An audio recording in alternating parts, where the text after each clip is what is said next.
of the town. नमस्कार, म जगदीश खरेल। कार्यक्रम टक अफ द टाउनमा यहाँहरूलाई हार्दिक स्वागत छ। यतिखेर म कार्यक्रम छायाङ्कनको सिलसिलामा भक्तपुर आएको छु र यो सूर्यविनायक नगरपालिका र मध्यपुर थिमी नगरपालिकाको बीचमा रहेको हनुमन्ते खोलाको किनारमा बसेर आजको कार्यक्रम अगाडि बढाउन लागिरहेको छु। काठमाडौँ उपत्यकाको भक्तपुर केही दिन अगाडि नराम्रोसँग प्रभावित हुने गरेर डुबानमा पर्यो। धेरै बस्तीहरू डुबानमा परे, जनजीवन निकै कष्टकर बन्यो र यो नियति भक्तपुरको यो पालाको मात्रै होइन, विगतमा पनि यो नियति दोहोरिएको थियो र धेरैले यहाँ प्रतिक्रिया पनि दिए कि हनुमन्ते खोला साँघुरिँदै गयो, खोलामा बस्ती सर्यो र खोलो बस्तीमा सर्यो, जसको कारणले गर्दाखेरि डुबान भयो र यसले गर्दाखेरि समस्या पक्कै पनि सृजना गर्यो। आज म मध्यपुर थिमी नगरपालिकाका मेयर साहब, त्यस्तै गरेर सूर्यविनायक नगरपालिकाका मेयर साहबसँगको विशेष कुराकानी लिएर यहाँ उपस्थित भएको छु। सबैभन्दा पहिला यो रिपोर्ट यहाँहरूका लागि।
खोलाले आफ्नो पूर्व आकार गुमाउँदै गएको स्थानीय बताउँछन्। पटक भइरहेको छ। यो वाटर सार्नु भयो, यो अहिले भयो, पहिले 5-6 वर्ष, यो 5-6 वर्ष 3-4 वर्ष भइरहेको छ। यो पहिले भन्दा पनि यसपालि झन् डुबान भयो। खोला मिचेर बनायो भएर यस्तो भएको जस्तो लाग्छ है मलाई चाहिँ। अब पानी ठुलो आयो, बाटो जाने बाटो सानो भयो, त्यही भएर खोलो थुन्दै आए, सबै सर्वसाधारणलाई अलि ठुलो बाटो राखेनन्, त्यही भएर परेको।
र पर मात्र सीमित रहने र तल्लो तहसम्म नपुग्ने हो भने विपद जोखिमको स्थिति ज्यूका त्यों रहनेछ।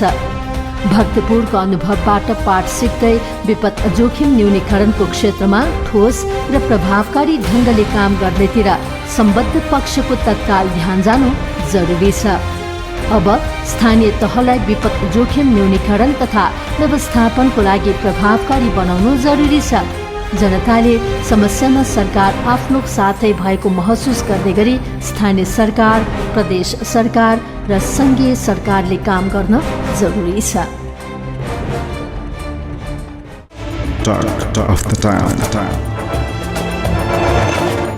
यतिखेर मेरो साथमा मध्यपुर थिमी नगरपालिकाका मेयर हुनुहुन्छ मदन सुन्दर श्रेष्ठ, यहाँलाई हार्दिक स्वागत छ। नमस्कार, धन्यवाद। त्यस्तै गरेर मेरो साथमा हुनुहुन्छ सूर्यविनायक नगरपालिकाका मेयर वासुदेव थापा, यहाँलाई पनि हार्दिक स्वागत छ। नमस्कार। यो अहिले मध्यपुर थिमी नगरपालिका भनेको चाहिँ यो अहिले हामी हनुमन्ते खोलामा छौँ, यसको पारिपट्टि यो भाग होइन? हजुर, यो यता चाहिँ हनुमन्ते हो, पारि चाहिँ सबै मध्यपुर। सबै मध्यपुर भयो। यो भाग पुरै डुबेको थियो होला? यसमा पनि अहिले हामी बसिरहेको यो कुर्सीभन्दा माथिसम्म यो लगभग 3-4 फिटसम्म चाहिँ पानी नै पुरै डुबानमा छ। तपाईँको नगरपालिकामा विपद आउन सक्छ भनेर विपदको कुनै तयारी गर्नुभएको थियो कि थिएन?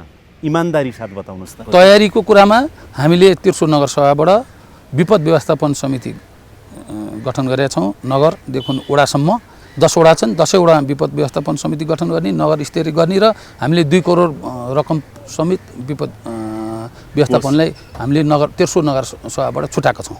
यसपाला बाढी आउने बित्तिकै जब डुबान भयो नि, नगरपालिकाले के गर्यो? हामीले पहिला चाहिँ नि यो धनको क्षति त भइ नै हाल्यो, जनको क्षति पुग्नु भएन भनेर हामीले सुन्दर जलबाट हाम्रो जरसापलाई भनेर त्यहाँबाट चाहिँ नि हामीले डुङ्गा मगायौँ र त्यसपछि वाटरप्रुफ ज्याकेटबाट डोरीबाट चाहिँ नि सुरक्षाकर्मीलाई हामीले अब यो खोलाका छाप्रा छाउरीमा टहरामा बसेका कोही त्यहाँ छन् कि तपाईँहरूले सहयोग चाहिँ कहाँ माग्नुभयो त? पहिला सुन्दरी जलमा जरसाप कहाँ? भनेको जरसाप भनेको त अब नगरपालिका अन्तर्गत त हुनु भएन। हामीले अब यो मार्फत तपाईँ सिधै केन्द्रमा सहयोग माग्न पुग्नुभयो अथवा प्रदेश सरकारकोमा पुग्नुभयो अथवा आफैले? सङ्घको हामीले मान्यज्यूले उहाँ कन्ट्याक्ट गर्नुभयो, हाम्रो इको साथीलेबाट कन्ट्याक्ट गराएर अनि करसाप आउनुभयो अनि त्यसपछि हामीले अगाडि बढायौँ। भनेपछि सिधै सांसद मार्फत चाहिँ तपाईँले केन्द्रमा खबर गर्नुभयो, केन्द्रबाट चाहिँ नि यहाँ सहयोग आयो? सिडिओ साहबले भन्यो हामीले सिडिओ मार्फत। मध्यपुर थिमीको हकमा के रह्यो? त्यही नै हो? अलिकति फरक रह्यो। मध्यपुर थिमीको हकमा बाढी आउने बित्तिकै अथवा डुबान हुने बित्तिकै तपाईँहरूले नगरपालिकाको तर्फबाट के गर्नुभयो? डुबान हुँदाखेरि अर्को एउटा धेरै निकोसेरामा चाहिँ लाइन काटिएको रहेन, अनि त्यसको लागि प्राधिकरण बुझ्दाखेरि अनि भक्तपुरको लाइनबाट आइराखेको रहेछ, त्यो पनि त्यो तात्कालिक लाइनहरू काट्न लगाइयो। अनि त्यसपछि त्यहाँ अनि सिडिओ साहबसँग हामीले कोर्डिनेट गऱ्यौँ, सिडिओ साहबलाई फोन गऱ्यौँ। सिडिओ साहब चाहिँ फिल्डमै पुगिसक्नु भएको रहेछ। एउटा चाहिँ त्यो घर भत्किएर जाँगु नारायणमा 3 जनाको ज्यान गएको थियो, उहाँ त्यता रहेछ। अनि यहाँ डिएसपी साहबलाई सम्पर्क गरेँ, उहाँ पनि फिल्डमै रहेछ। हामी फिल्डमै आयौँ। फिल्डमै आउँदाखेरि त्यो यो सशस्त्र प्रहरी भयो, पुलिस भयो, अनि यो डोरी टाँगेर चाहिँ उद्धारहरू गर्दै थिए। अनि त्यसमा चाहिँ कल गर्दै गर्दा अनि अन्तबाट त्यो हाम्रो भनेको सिधै जिल्लाबाट यहाँ इनिसिएसन लियो अथवा तपाईँहरूले इनिसिएसन लिनुभयो? पहिला हामीलाई खबर आएको अनुसार चाहिँ हामीले यो सामान्य रूपमा यो लाइनहरूको काट्ने इनिसिएसन हामीले लियौँ। मुख्यतः जिल्ला विपद व्यवस्थापन समिति सिडिओ साहबकै इनिसिएसनमा भयो यो सबै? सम्पर्क गर्ने सिडिओ साहबलाई नै हामीले सम्पर्क गऱ्यौँ, त्यसमार्फत चाहिँ अरू थपहरू व्यवस्थापनहरू काम भयो। भनेपछि सबैभन्दा पहिला चाहिँ नगरपालिकाको समन्वय सिडिओ साहबसँग जिल्ला विपद व्यवस्थापन समितिसँग भयो, त्यसपछि उहाँले चाहिँ सांसद हुँदै केन्द्रसँगको समन्वयमा तपाईँहरूलाई रेस्क्युको कामहरू गर्नुभयो, त्यही होइन त? उद्धारको कामहरू गरियो। अब मेयर साहब, मध्यपुर थिमी नगरपालिकामा पनि विपद व्यवस्थापन शाखा छ कि समिति होला? तपाईँकै अध्यक्षतामा होला समिति? बनाएको छ कि छैन? विपद व्यवस्थापन समिति नै भनेर हामीले बनाएको छैनौँ। विपद व्यवस्थापन कोष भने चाहिँ हामी निरन्तर रूपमा बनाउने, थप्दै पैसा चाहिँ थप्दै कोष छ? कोष छ। कति छ पैसा अहिले? हाम्रोमा चाहिँ धेरै छन्। गत वर्षकोमा हाम्रो पहिलो नगरसभाबाट चाहिँ हाम्रो 10 लाखको बजेट थियो। यसपालि दोस्रो नगरसभाबाट 10 लाख गरेर हामी 20 लाखको चाहिँ कोष खडा गरेका छौँ। त्यसैलाई चाहिँ परिचालन गरेर यहाँ राहत र अनि समिति बनाउनु भएको छैन अहिले विपद व्यवस्थापन उहाँहरूले त समिति बनाउनु भएको छ तपाईँहरूले बनाउनु पर्ने होइन र अब विपद व्यवस्थापन समिति अब वडागत रूपमा बनाउनु पर्ने कुरा आएको छ अब चाहिँ हामी बनाउने तर्फमा चाहिँ लागेका छौँ यसपाला कतिको यो विपद पर्दा अलिकति त्यो कोषको प्रयोग गरियो कि गरिएन गरियो तत्कालै हामीले अब के आयो भने अब यहाँ यो तज टोलमा चाहिँ नि यहाँ तत्कालै अब यहाँ बाँस यहीँ छ बाँस ठोक्ने ज्याला स्याला हामी दिनु पऱ्यो भन्नुभयो 45,00,000 रुपियाँ मैले अस्ति यहाँ दिइसकेँ उहाँले खेताला खोजेर यही बाँस काटेर तत्कालको लागि केही छेक्नको लागि गर्नुभयो र अन्य टोलमा चाहिँ नि हामीले खानेपानीको व्यवस्था गर्ने र कीटनाशक औषधि चुनहरू छर्किने र खाद्यान्न कसैको लत्ता कपडा बगाएको छ तत्काल चाहिँ नि खान नपाएको छ भने तपाईँले वडागत रूपमा वडाको सिफारिसबाट निरीक्षण गरेर यहाँ नगरपालिका सम्पर्क गर्ने भनेर केही ठाउँमा हामीले त्यो व्यवस्था विपद कोषको प्रयोग भइसकेको छ भइ नै सक्यो अनि तपाईँकोमा विपद व्यवस्थापन शाखा भनेर चाहिँ खोल्नु भएको छ कि होइन विपद व्यवस्थापन चाहिँ नि नगर स्तरीयमा म आफै नै भइहालेँ अघि तपाईँले भनि नै सक्नुभयो अब हामी प्रत्येक वडामा उहाँलाई तालिम दिन्छौँ त्यो 2 करोड राख्नुको कारणै तालिम र जनचेतना दिलाउने विपद भयो भने के गर्ने त भनेर जनचेतना सहित दिलाउने समिति बनाउने र जनचेतना दिलाउने विपदमा के गर्ने त्यसको विज्ञ ल्याएर तालिम र जनचेतना दिलाउनुको लागि हामीले गोष्ठी गर्छौँ सेमिनार गर्छौँ अनि त्यसपछि हामीले चाहिने सामानहरू नगरपालिकामा उपलब्ध गराउने अब यहाँ के एउटा ज्ञान हासिल भयो भने अब रेडक्रससम्म केही सामान हुने रहेछ अब रेडक्रसमा पुग्नलाई यहाँ हाम्रा सुरक्षाकर्मी साथीहरू रेडक्रसलाई पुग्दाखेरि साँचो खोज्ने ताल्चा खोज्ने कहाँ खोज्ने के खोज्ने गर्दाखेरि समय बर्बाद हुने रहेछ त्यस कारणले अब हामीले एउटा के अनुभव सिकेको छौँ भनेपछि तत्कालै नगरपालिकाले आफूलाई चाहिने सामानहरू नगरपालिकामा एउटा चाहिने स्टोर बनाएर हामीले सबै सामान राख्ने मेयर साहब यसपालाको विपदबाट लेसन लर्न चाहिँ के भयो के सिकियो त नगरपालिकाले के आत्मसात गर्यो यसबाट चाहिँ धेरै पाठ सिक्यो भन्ने लाग्छ विगतमा यो अकल्पनीय रूपमा क्षति हुने गरी यो कुनै पनि हालतमा आउन सक्ने स्थिति चाहिँ रह्यो त्यसो भने अलर्ट हुनुपर्छ भने त हामीले सिक्यौँ तर विगतमा चाहिँ हामीले भूकम्पको कारणले गर्दाखेरि भूकम्पसँग उद्धारको लागि मात्रै चाहिँ हामीले सामग्रीहरू जोडजान गरिरहेका छौँ मध्यपश्चिम नगरपालिकाको प्राङ्गणमा एउटा चाहिँ ठुलो कन्टेनर छ कन्टेनरभित्र चाहिँ त्यो रेस्क्युको लागि सामानहरू चाहिने सबै कुराहरू छन् त्यसमा अस्ति फेरि हामीले खोलेर हेर्दाखेरि त्यसमा रेस्क्युको लागि पालहरू भयो स्याबेल बेल्चाहरू भयो अनि त्यो चाहिँ पिगहरू ती कुराहरू मात्रै रहेछ तर त्यसबाट चाहिँ अनि यो बाढीको लागि चाहिँ उपयोग हुने सामग्रीहरू चाहिँ रहेनछ त्यसबाट चाहिँ हामीले पाठ सिकेर अब त्यसमा चाहिँ यो बाढीमा नि उद्धार गर्न मिल्ने कुराहरू त्यसको लागि तत्काल हामीले यो डोरीहरू छ नि लामो डोरीहरू चाहिँ जान्ने ती कुराहरू चाहिने रहेछ यी कुराहरूमा चाहिँ यो हदसम्मको डुबान हुँदाखेरि चाहिँ यो चाहिँ रेस्क्यु बोट चाहिँ पानीको चाहिँ यो लाइट बोट चाहिँ चाहिने रहेछ भने त्यो महसुस गरेँ अब त सधैँभरि सङ्घले आएर तपाईँको चाहिँ नि यहाँ घेरिदिन्छ भन्ने त होइन आफैले पो गर्नु पऱ्यो नि होइन र के गर्नुहुन्छ के लेसन लर्न भयो अस्ति विपद व्यवस्थापन समितिको संयोजक सिडिओ साहब मान्यज्यूहरू हुनुहुन्थ्यो मेयर साहबहरू हुनुहुन्थ्यो हामी सबै थियौँ र त्यहाँ हामीलाई के एउटा ज्ञान हासिल भयो भनेखेरि सिक्दै जाने त भने हरेक कुराहरूमा ज्ञान हासिल के भयो भने विपद व्यवस्थापन पर्दाखेरि नगरपालिका आफै सक्षम छैन र आफै सक्षम छैन भने यसले ठुलो नोक्सान पर्नेछ र नगरपालिकाले सम्पूर्ण विपद व्यवस्थापनको सामग्री किन्ने भन्ने कुरा एउटा अन्डरस्ट्यान्डिङ चाहिँ त्यहाँ पाएको छ र बिचमा नि मेयर साहब यो प्रदेश सरकार चाहिँ आएको देखिएन यो विपद व्यवस्थापनमा तपाईँहरूको सिधै पहुँच केन्द्रसँग भएर हो कि प्रदेश सरकार चाहिँ हेटौँडामा भएर हो कि होइन यस्तो अब भूमिका प्रदेश सरकारको चाहिँ तपाईँहरूकै अहिलेको कुराकानी सुन्दा नि देखिएन नि त हजुर यस्तो अब हाम्रो सङ्घको चाहिँ नि मान्यज्यू हाम्रो यो 2 नगर प्रदेशको मान्यज्यू पूर्व मन्त्री पनि यहीँ भएको हुनाले तत्काल उहाँ आउनुभयो उहाँको लिङ्क मन्त्री भएको कारणले माथिसम्म समन्वय त हुने नै भयो पहिला पूर्व मन्त्री भएको हुनाले त्यस कारणले नै भएको हो अरू के होइन हाम्रो यहाँ टिममा चाहिँ नि जनप्रतिनिधिहरू सक्रिय रूपमा लागेका छन् सुन्दर मेयर साहब यो प्रदेशको भूमिका चाहिँ त्यति देखिएन सिधै तपाईँहरूको केन्द्रमा पहुँच भएर हो कि सधैँ त हुँदैन नि फेरि प्रदेशको भूमिकामा म आफै पनि सन्तोषजनक रहन गएन यसको लागि बाढी आउने बित्तिकै चाहिँ हाम्रो प्रदेशको चाहिँ सभासद राजेन्द्र मान श्रेष्ठ उहाँ र म सँगै चाहिँ बाढीको लागि निरीक्षणको लागि सँगै निस्केका छौँ उहाँकै गाडीमा निस्क्यौँ सबै निरीक्षणहरू गऱ्यौँ बाढीमा डुबानमा हुँदाहुँदै चाहिँ बाढीमा हामी बसेर चाहिँ प्रदेश प्रमुख डोनवेल पौडेलसँग मैले सम्पर्क गरेको थिएँ कुराकानी भएको छ। यसमा चाहिँ विपद व्यवस्थापनलाई तत्काल राहत सहयोगको लागि तपाईँले के गर्न सकिन्छ निर्णय गर्नको लागि त्यहीबाट अनुरोध गराएको छ। बेलुकासम्ममा के राहतको घोषणा हुन्छ कि अपेक्षा गरेर त्यो हुन सकेन। त्यसको रूपमा प्रदेशको समन्वय सहयोग प्रभावकारी भएन। प्रभावकारी भएन, अलिकति सन्तोषजनक रहन भएन भने चाहिँ मेरो एकदमै नितान्त नजिकबाट अनुभव। यो समन्वयको कुरा गर्दा अब सबैभन्दा पहिलो जवाफदेही त तपाईँहरू नै हुनु पर्यो, स्थानीय सरकार नै हुनु पर्यो, नगरपालिका नै हुनु पर्यो, त्यसपछि प्रदेश हो र त्यसपछि केन्द्र हो।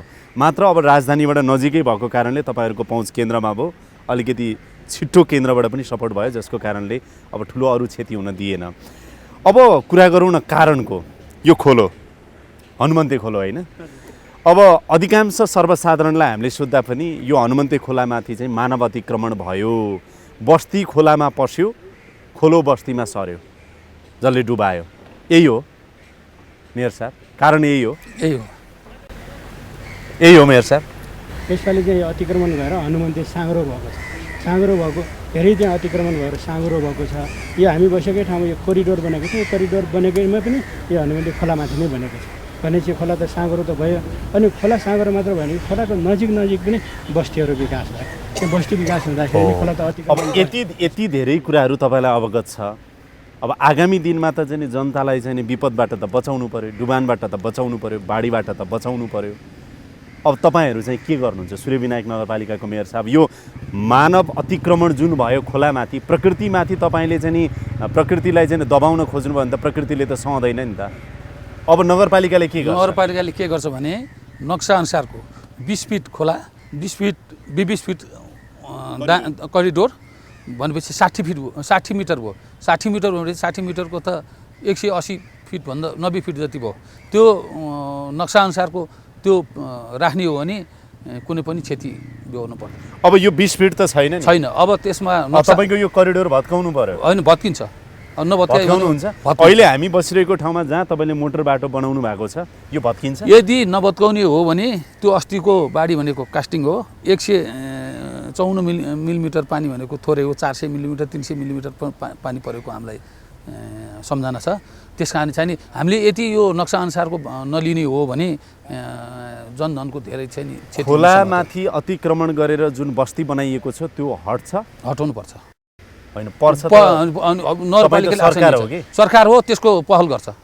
नगर्ने हो भने ठुलो क्षति नगरपालिकाले बेहोर्नुपर्छ। अतिक्रमण हटाउँछ, नगरपालिकाले एक्सन लिन्छ। मेयर साहब, अब यो जनताले साथ दिनुपर्छ भनेर भनेको छ। तिमी नगरपालिकाको पनि त चाहिँ तपाईँको किनारामा जुन खालको चाहिँ खोला अतिक्रमण गरेर बस्ती बनाइएको छ, के गर्नुहुन्छ नगर प्रमुखको हिसाबले? तपाईँको कमिटमेन्ट के हो? यसको लागि मेरो कमिटमेन्ट मेरो प्रतिबद्धता के रहन्छ भन्दाखेरि 21 सालको खोला जुन छ नि, 21 सालको नापी अनुसार चाहिँ खोला कायम हुनुपर्छ। त्यो भनेको के छ 21 सालको नापी? 21 सालको खोला भनेको यो जुन यो साँगुरो छ नि, यो स्थिति होइन। कहीँ त अहिले चाहिँ हामी 20 र 30-60 मिटर बनाएको छ, कहीँ त्योभन्दा नि फराकिलो कुरा खोला छन्। ती कुराहरू पनि हामीले जोगाउनु पर्ने हुन्छ। अनि यी कुराहरूमा चाहिँ विगतमा चाहिँ स्थानीय सरकार कमजोर हुँदाखेरि के भन्दाखेरि यो मध्यपुर थिमी र हाम्रो सूर्यविनायकको सिमाना बालकोटमा चाहिँ 21 सालको नापी अनुसार खोला रहेको ठाउँमा चाहिँ अहिले चाहिँ खोला अवकाश जग्गा भनेर किता काट गरेर न्यायाधीशहरू लगायतले घर बनाएर बस्नुभएको छ। न्यायाधीशहरू नै हुनुहुन्छ। यो खोला अवकाश चाहिँ रैतनी जग्गा चाहिँ अहिले लालपुर रहेछ, तर 21 साल अगाडिकोमा चाहिँ खोला छ। यस्तोमा चाहिँ भूमाफियाहरू लगाएर केन्द्रदेखि संरक्षित भएर यो चाहिँ यो जग्गाको जुन प्लानिङहरू भएको छ यो अनुसार चाहिँ अतिक्रमण भएको छ। यसको लागि यो चाहिँ केन्द्रीय तहबाट हकमा चाहिँ यसलाई किताकाट गरेर बेचबिखन गरेको हकमा चाहिँ केन्द्र सरकारको सहयोग चाहिन्छ। 21 सालको नापी अनुसार गर भनेर उहाँको म्यान्डेट चाहिँ दिनुपर्ने हुन्छ। अरू बाँकी क्षेत्रहरूमा चाहिँ मेरो मान्यता के हुन्छ, हामी दुवै मिलेर चाहिँ 21 सालको नापी अनुसार चाहिँ खोला चाहिँ कायम गर्नुपर्छ।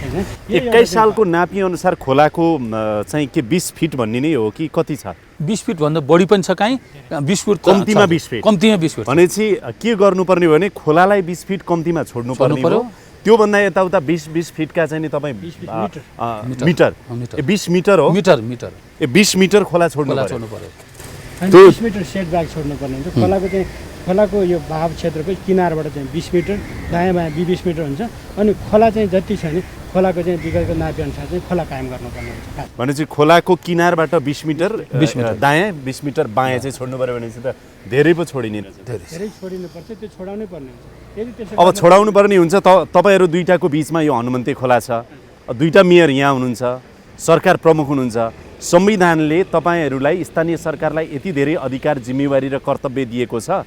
अघि त कतिपय केन्द्रसँग समन्वय गर्छु भन्नुभयो। दुईटै मेयरको कमिटमेन्ट सुनौँ न। यो तपाईँहरूले तपाईँहरूको कार्यकालभित्र भइसक्छ, 1 वर्षभित्र, 2 वर्षभित्र, 3 वर्षभित्र हामी यो क्लियर गर्छौँ, अतिक्रमण चाहिँ हटाउँछौँ भनेर कमिटमेन्ट गर्न सक्नुहुन्छ आज मेयर साहब? सकिन्छ। यसमा चाहिँ दुईटै मेयर मिलेर हामीले चाहिँ 2वटा नगरपालिका सहकार्यमा 21 सालको जुन नापी छ त्यो अनुसार चाहिँ सीमाङ्कन गर्दै अगाडि जानुपर्ने हुन्छ, जान्छौँ। यसमा चाहिँ अवरोधहरू र बाधा अवरोध कहाँ हुन्छ त्यस बारेमा चाहिँ त्यही बेला छलफल सामना गरिन्छ, सामना गर्नै पर्ने हुन्छ, नभए यस्तो क्षतिहरू पटक पटक दोहोरिराख्ने चाहिँ। मेयर साहब तपाईँको कमिटमेन्ट के छ? मेरो कमिटमेन्ट उहाँको जस्तै 21 सालको नापी अनुसारको हामीले खोलाको क्षेत्र छुटाउनुपर्छ। त्यसभन्दा बाहिर हामी नक्सा पास दिने छैनौँ र जनता चाहिँ नि हामी उतार्नेछौँ। अब अस्तिको पानी 2-4 घन्टा अरू बढ्दिएको भए त भयावह स्थिति हुन्थ्यो र अब जनताले पनि साथ दिनेछन्। अब यसो गरौँ न, गर्न त गर्छु भन्नुभयो, एकदम राम्रो, सुन्दा असाध्यै राम्रो लाग्यो, खुसी पनि लाग्यो। तपाईँको कार्ययोजना के हुन्छ? अब यत्रो बाढी आएपछि त सोच्नुभयो होला नि। हामीले अब 21 सालको नापी अनुसारको खोलाको क्षेत्रमा हामीले चाहिँ नि अब नापीलाई सम्बन्धित निकायलाई नापीलाई पत्र काटेर हामीले नगरपालिका मार्फत हामी यहाँ नपाएपछि अब हनुमन्ती कोरिडोर यहाँ 81 करोड बजेट छुटिसकेको छ। कहिलेबाट सुरु गर्नु छ यो पत्र काट्ने काम? पत्र काट्ने यो हप्ता, अर्को हप्ता, 1 महिनाभित्र? अब हामी अब यही महिनामा हामी चाहिँ नि पत्र काट्नेछौँ र यो हनुमन्ती कोरिडोरको बजेट आएको हुनाले त्यो क्षेत्रमा त छुटाउनु पर्यो, कसरी नत्र लगाउनु त? यहाँ त बजेट आइसकेको छ। तपाईँको तर्फबाट पनि त्यो गर्न सकिन्छ मेयर साहब? 1 महिनाभित्र तपाईँले नापीलाई पत्र काटेर कार्यपालिका बैठक बसेर संयुक्त रूपमा हामी गर्छौँ, सल्लाह गरेर गर्छौँ। हामी सल्लाह गरेर नापीसँग बसेर नापीलाई चाहिँ नाप्न लगाउनको लागि हामी पहल गर्छौँ। आनाकानी गऱ्यो भने हामी जसले आनाकानी गर्छौँ तपाईँहरूको माझमा आएर यीहरूले आनाकानी हामीलाई गर्न दिएन भनेर स्पष्ट मिडिया मार्फत जान्छौँ। आयो भने हामी तपाईँहरूको माझमा फेरि समग्रमा अघि पनि केही कुरा त निकाल्नुभयो मेयर साहब यहाँले। विपद जोखिम न्यूनीकरण गर्नको लागि चाहिँ विपद जोखिम न्यूनीकरण गर्नको लागि र व्यवस्थापन, विपद आइहाल्यो भने पनि त्यो व्यवस्थापन गर्नको लागि आगामी दिनमा सूर्यविनायक नगरपालिका चाहिँ यसरी अगाडि बढ्दैछ है भन्ने कुरा के छ? अब हामीले चाहिँ नि विपद व्यवस्थापन समिति गठन गरेका छौँ। त्यो कागजमा मात्रै सीमित पार्नु भएन। अब उनीहरूलाई तालिम दिने, आवश्यक सामग्री दिने र आवश्यक सामग्री विपद आइपर्दा सर्लक्क तुरुन्तै झिक्न सक्ने गरी हामीले त्यो स्टोर गर्नेछौँ। विपद व्यवस्थापनको लागि अब न्यूनीकरणको लागि अघि तालिमको कुरा गर्दै हुनु त, तालिम समुदायलाई दिनुपर्ने होला, स्कुललाई दिनुपर्ने होला, विद्यार्थीलाई दिनुपर्ने होला। तपाईँहरूका त कार्यकर्ता पनि छन्। सबभन्दा ठुलो संयन्त्र त तपाईँहरूको छ नि त, होइन? घर घर, परिवार परिवार, व्यक्ति व्यक्तिसम्म चाहिँ नि राजनीतिक संयन्त्र छ।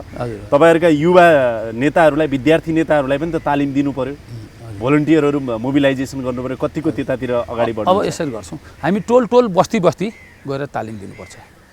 आफू कुनै सङ्कटकाल पऱ्यो भने कसरी बच्ने त भन्ने कुराहरू ज्ञान हासिल हुनु पठाउनुहुन्न।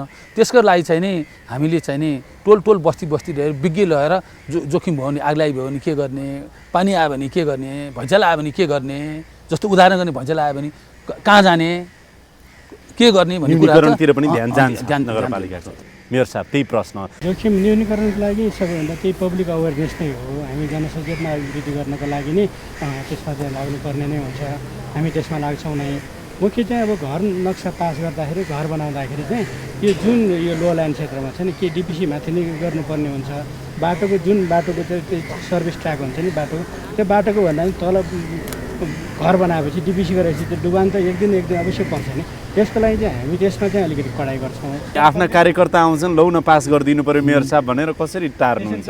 त्यसो हुँदैन। हामीले चाहिँ यो विपदको लागि कार्यकर्ता भनेर हेर्दैन, नेता भनेर हेर्दैन, आफ्नो मान्छे त हेर्दैन नि।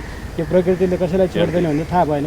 विगतमा एउटा के अनुभव छ, भूकम्पभन्दा अगाडि हामी राजनीतिक संयन्त्रमा रहँदाखेरि त्यसमा चाहिँ 12x12को पिलर राख्नुपर्छ, 20को डन्डी राख्नुपर्छ भन्दा जिब्रो तोकेर चाहिँ अचम्म मान्दैन थिए। अब त नक्सा पास गरेर कसैलाई भन्नै पर्दैन कि आफूले 20को 12x12को पिलर राखेर डन्डी राखेर आउने भन्छ। यो भूकम्पले पाठ सिकाएन। मलाई लाग्छ यो बाढीले गर्दाखेरि पनि यो लो ल्यान्डमा घर बनाएकोले सकेसम्म अन्डरग्राउन्ड नराख्नुहोस् भनेको हुन्छ। यो अन्डरग्राउन्ड जसले राखेर चाहिँ अन्डरग्राउन्डमा चाहिँ हाम्रो यो गोदामहरू बनेको छ नि, सबैभन्दा बढी त्यसको क्षति भएको छ। एकजनाकै क्षति चाहिँ लगभग 50 लाख क्षति भएको मैले 8 जना भेटेको छु, 4वटा चाहिँ कारखाना भेटेको छु। मध्यपुर थिमी नगरपालिका हकमा 1 अरबभन्दा बढीको त नगद क्षति भएको देखिया छ, भौतिक क्षति भयो। त्यति क्षति हुनको लागि अन्डरग्राउन्ड त्यति रोक्न पाएको भए त्यो पैसाले कति हुन्थ्यो होला भन्नुहोस् त। त्यसको लागि चाहिँ लोभ नगरेर अन्डरग्राउन्ड राख्ने, अन्डरग्राउन्ड जबरजस्ती अन्डरग्राउन्ड राख्ने, अनि यसमा चाहिँ अलिकति डिपिसी माथि उठाउनको लागि कन्जेसन गर्दाखेरि यति नोक्सान हुन्छ भने अहिले बेहोर्नु भएको। अब मेयर साहब, यहाँहरूबाट दुईवटा महत्त्वपूर्ण कुरा आज चाहिँ नि निष्कर्ष आयो र कमिटमेन्ट आयो भन्ने लागेको छ, मलाई पनि धेरै खुसी लागेको छ। एउटा चाहिँ यो हनुमन्ते खोलाको जुन प्राकृतिक बहाव छ यसमाथिको मानव अतिक्रमण हामी रोक्छौँ र अतिक्रमित क्षेत्र हामी भत्काउँछौँ र यसको प्राकृतिक बहाव कायम गर्छौँ भन्ने दुवै नगरपालिकाको कमिटमेन्ट आएको छ। यो खुसीको कुरा छ। साथै विपद जोखिम न्यूनीकरण तथा व्यवस्थापनको लागि अब पूर्व तयारीका कुराहरू अथवा रेस्क्यु रिलिफ अथवा रिहेबिलिटेसन अथवा रिकन्स्ट्रक्सनसम्मको कुरामा पनि अब हामी त्यो तयारीका साथ अगाडि बढ्छौँ, लेसन लर्न भएको छ भन्ने कुराहरू आएको छ। यो दुईवटा कमिटमेन्ट यहाँहरूले हामीलाई लिखित रूपमा दिनु पर्यो, दिन सक्नुहुन्छ?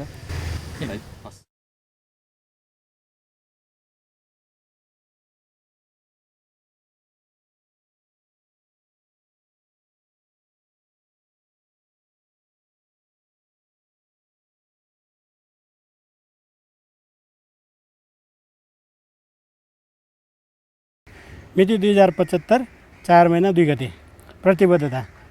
हनुमन्ते खोलामा आएको बाढीबाट पाठ सिक्दै हामी निम्न अनुसार प्रतिबद्धता व्यक्त गर्दछौँ। 1. हनुमन्ते खोलाको प्राकृतिक बहावलाई कायम गर्न 21 सालको नापी अनुसार खोलाको सीमाङ्कन गरी अतिक्रमण हटाउन न रोक्न प्रतिबद्ध छौँ। 2. प्राकृतिक विपदलाई सामना गर्न अग्रिम तयारीका साथै जनचेतना अभिवृद्धि, उद्धार र राहतलाई व्यवस्थित बनाउने विपद व्यवस्थापन समिति परिचालित गरिनेछ। वासुदेव थापा प्रमुख, सूर्यविनायक नगरपालिका भक्तपुर, मदन सुन्दर श्रेष्ठ प्रमुख, मध्यपुर थिमी नगरपालिका भक्तपुर। यहाँहरू यो दुवैजनाको प्रतिबद्धता हो होइन मेयर साहब? होइन त? यो कार्यान्वयन हुन्छ, यो हामीले देख्नेछौँ। शुभकामना छ। हामी निरन्तर यहाँहरूलाई खबरदारी गर्नेछौँ, फलोअप गर्नेछौँ। यो समय अनि संवादका लागि यहाँहरू दुवैजनालाई धेरै धेरै धन्यवाद छ। धेरै धन्यवाद छ। हस्, धन्यवाद जगदीश। हस्, हवस् त। यसका साथै अहिलेको लागि यो कार्यक्रम यहीँ बिट मार्ने अनुमति चाहन्छु। कार्यक्रम युनिटका सम्पूर्ण सहकर्मीहरूको साथमा मलाई पनि बिदा दिनुहोस्। नमस्कार।